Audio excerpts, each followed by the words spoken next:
Welcome back to J&J Dynasty. I'm gonna get this thing rolling here. Let's get rid of the thumbnail. Boom. Welcome all. I'm gonna be doing a one quarterback, 4 round rookie mock draft here, and it's basically gonna be off of a channel that I was using or I've been looking.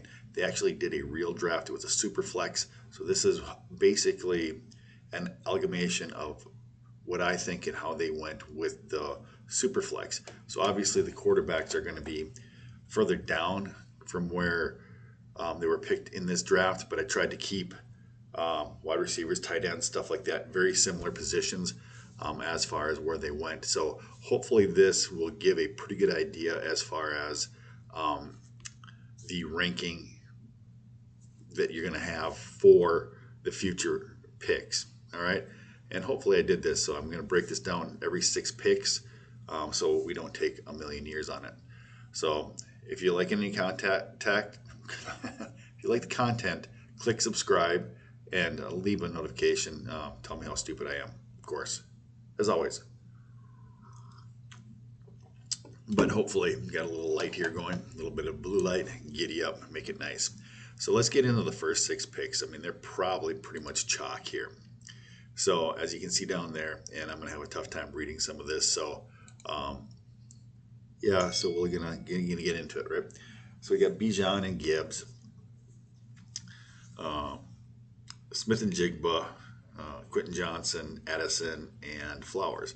Now you're gonna have to help me here because some of these guys I'm not gonna be able to read. It's very difficult for me to read on the software I'm actually making this. So if I screw up, hey, I screw up, no big deal, right? Or maybe it is. So let's see here. Maybe I can increase my screen. Oh yeah, there we go. Make it brighter. That will actually help, and that helps you see me a little bit better, or for worse, right? There we go. All right, so pretty much this is going to be chalk. Ooh, that makes it look grainy. We don't like that. Yeah. Do we care? Video content. I'm ugly anyways. It doesn't matter. So picks 1 through 3. I think that how this is going to be breaking down is Gibbs seems to be solidly number 2 for one quarterback leagues. Yes, and then also Quentin Johnson, I think, is going to jump Addison because I think there's more upside. Obviously, everybody knows that Addison's going to be capped because of the Justin Jefferson issues. Zay Flowers, everybody's loving up on him, so I can definitely foresee him, especially with the draft capital in the first round, him being there. Right? So we've got that going for us. So that's pretty much chalk. I think that's going to be almost standard. I mean, maybe some guys flipping, flopping, but these are going to be your top 6. I think that there's definitely a big tier break after these 6. So definitely put this down in marker or pen, not in pencil. It's pretty much going to be this way, especially for your early drafts if you're going to be drafting in the end of May here. All right, so let's get to the second 10, right? So pretty cool how I broke that down. Yeah, woo. Okay, so A-Chain I think is going to be like pick number 7, Charbonnet, Dalton Kincaid, Kendre Miller, Jonathan Mingo with the draft capital. I think that that's going to be something that probably is going to happen. You're going to see him in the first round here, and I put Richardson. I mean, obviously Richardson is flying up the draft boards, but as a team 12, and it's kind of cut off there a little bit. Team 12, if you're a league winner, you can afford to sit on him for a year to see what happens with him. And he could be, your quarterback 1 in the future. So I think that that's definitely a spot that, anywhere from 10, pick 10 through 2, 3 is going to be a place where Richardson's probably going to wind up going anyways. So I think that there's not a whole lot of debate. I mean, these probably debate where these guys go. They're going to be flip-flopping and switching. But I don't think that that's going to be the biggest issue going from on with these.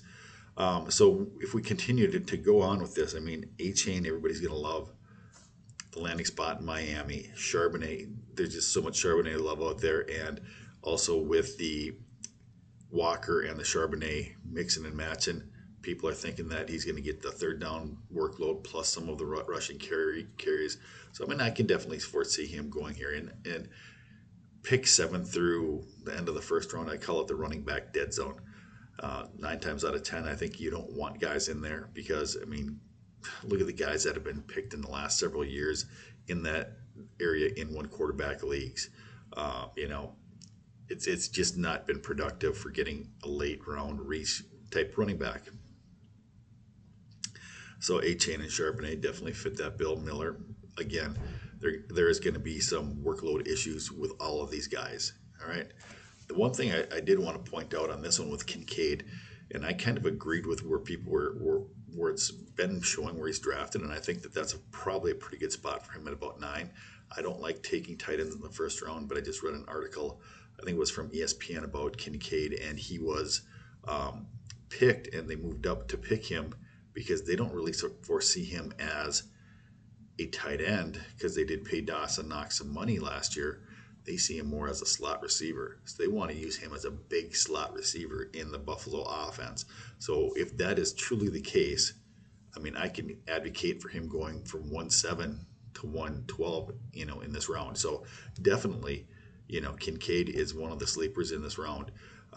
So Mingo, I don't like him, don't want to touch him, but hey, that's where things are happening in this, right? So let's go again here. So let's go. Now they're going to be off-centered here. So this is the first half of the second round. Josh Downs, Mayer, Jordan Reed. I think that people are drafting him a lot higher just because, I mean, this is kind of the Romeo Dobbs, the Green Bay love, because that is who he went to, I believe. Can't really see the team, but I'm pretty sure that that's where he went. I don't foresee that really happening, him being a big player. I think Aaron Jones is going to have a lot of receptions this year, and everything's just going to be spread out everywhere. So if you're betting on Green Bay receivers, don't, I guess is the thing. You know, then you have Roshan Johnson with all the love and Rashee Rice with the draft capital. And I believe he went to KC, so there's going to be some KC love and pushing him up. So with the first half of the second round, I mean, I think Josh Downs could be a little bit of a steal. It all depends, again, on who's actually the quarterback. If Minshew starts for the first half of the season or more, I think Downs is going to be actually a steal, and I'm not high on Downs. I just like the receiving core where how he slots in, and he's easily the number 3 receiver. They don't have a great tight end, and Minshew likes to sling the ball. So if Minshew is the quarterback, Downs at 2.1 could be very beneficial for you. Mayer, I think he's a solid pick, 2-1 with a tight end who is going to be probably a star in fantasy, you know, in the next 2 or 3 years. A good landing spot. Garoppolo's proven that he throws to tight ends. So I think that's going to be something that's going to be worthwhile there. Laporta, again, tight end, yay. I think that's where we're at on that. Not much more to say, kind of flopping through these. Trying to make a short little video, but let's see what happens here. So back half of the second round, right?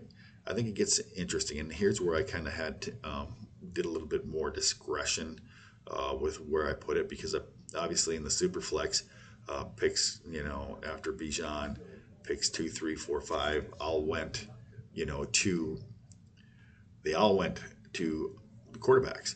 So team 7 here, I put Young in there, and then Bigsby, and then Marvin Mims, and then Stroud, and then Tajay Spears, and then Jalen Hyatt. I mean, I think that's going to be pretty right on as far as how this goes. Spears has his knee issues. I think that back half of the second is where these quarterbacks are going to start coming off the board. Bigsby has his issues. I mean, maybe Bigsby slides up, switches with Roshan Johnson in this scenario. But this is going to be pretty close to where guys are going to be going. So this is going to be a pretty good look at your first 2 rounds. So if you want to be moving up and trading up and moving up and getting guys, or moving back and getting guys, this hopefully will give you an idea of truly where some guys are going to be going. Again, this is based off of ADP with several sources and also an actual Superflex draft. So kind of mixing and matching there. So that's where we're going with these guys. So let's get into the early part of the third round. All right.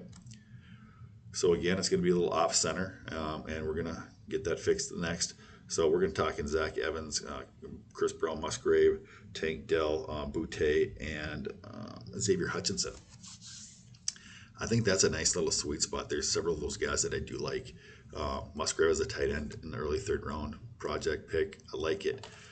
Zach Evans, is Akers going to be the guy there for the future, or is he not? I mean, he's at least going to get some workload, right? Chris Brown with Cincinnati. Hey, it's he's going to get something. Remember Samaje Perine, what happened there with him. So definitely take a look at getting him.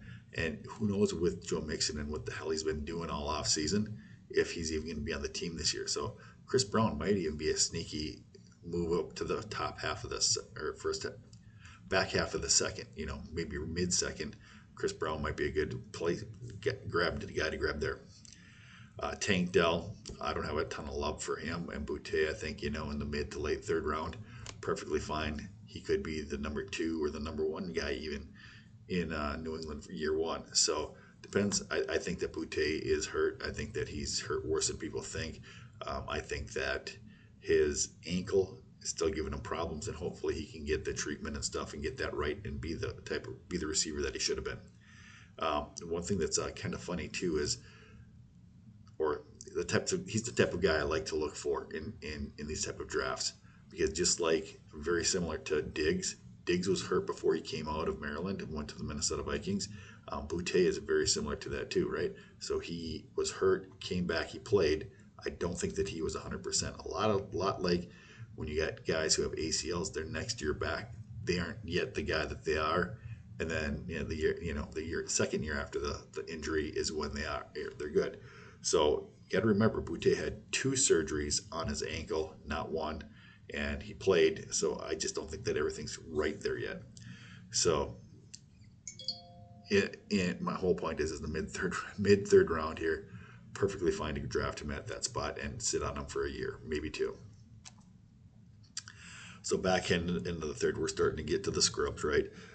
Izzy with pick 3-6 or 3-7, then you got Tillman, Evan Hall, good backup, grab him if that's where you have him with Jonathan Taylor somewhere in the third round, Hull, Strange, and then Will Levitt somewhere in there, and Schoonmaker. So ending up with some tight ends here for the league winners, backup tight ends, future picks, right?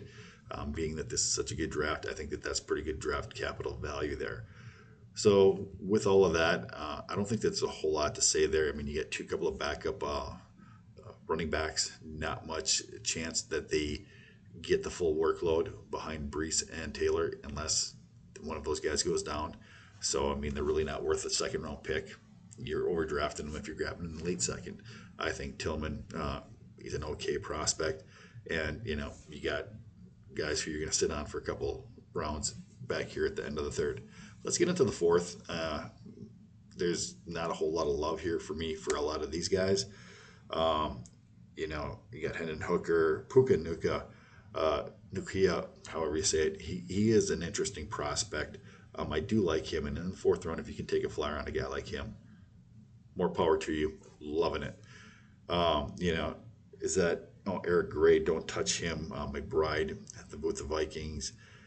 Very interesting, but what are they going to do? They've got Chandler. They've got, they got 5 running backs there. I mean, are they going to deal Cook? Are they not going to deal him? Are they going to cut him?